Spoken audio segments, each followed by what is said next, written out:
Hello, welcome to another episode of Ask a Bit of a Sales Guy. Here to give you a quick look inside of the 2012 Volkswagen Passat SEL. Now again, just like I said, this is a 2012 SEL model, actually the SEL Premium. And I gotta tell you right off the bat, I love the interior of this vehicle. It's plenty of spacious and it's full with nice touches. And it's a perfect blend of German tradition and things that will appeal to the North American buyer to make it just that much more comfortable for them to migrate from maybe an Accord or a Camry into a Volkswagen.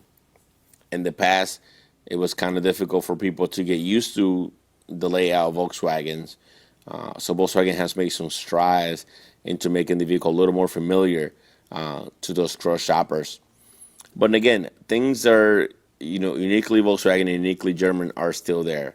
The dash layout is exactly the same as in a CC. The steering wheel is the exact same as a CC. The MFI is there. The one stock solution is there, just like in the Jetta. So no longer do you have a separate stock just for the cruise control.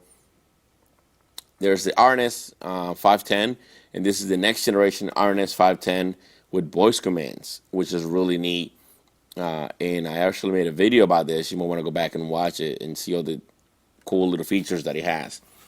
All Passats will have dual-zone climate control, and this new climate control has been specifically designed for the North American market.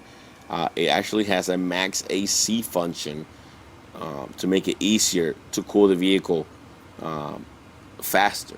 That was a common complaint that people had about the previous Passat, that it just didn't get cool enough, fast enough. So they have included dual-zone climate control, fully automatic climate control with a manual override for both, driver and passenger. But all Passats will have standard dual-zone climate control. Even the most basic Passat will have that. Now, a really neat thing about the climate control is anytime you use any of the functions, it will also show you on the big screen on the nav.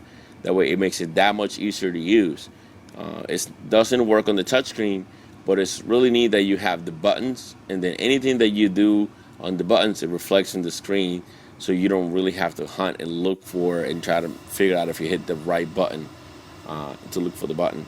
In the glove box, there's this reset button for the tire pressure monitoring system, and there's also a button that activates the valet mode, which disables the trunk opening in case you let somebody else drive your vehicle and you don't want them getting in the trunk. The glove box is huge. Actually, there's one of the biggest glove boxes I've seen in a Volkswagen. And the seats, these are leather seats, and they're the center of the seats have a sway-like material in the center that helps them stay cooler during the summer months. And I thought that was a really neat idea to have that in the Passat. I know some people complain about how hot leather seats get during the summer months, and although they are heated, they're not cool. So it's really neat that they added that functionality. Now, something I love about the Passat is how much space there is in the back seat. It is huge back there. It's actually class-leading levels of legroom in the back. And here you can see it a little bit better. Some of us are a little bummed out that there's no center AC vents, but then we find out that the AC vents underneath the seats are plenty powerful, and so are the vents in the front, so you won't even notice that those vents are missing. Home link, just as before. There's a sunglass holder just as before, and just as before is the only car I've seen in the class that has the ventilated sunroof cover. I love that feature. So there you have it. That's a quick walk around of the interior of the 2012 Passat. Thank you for watching.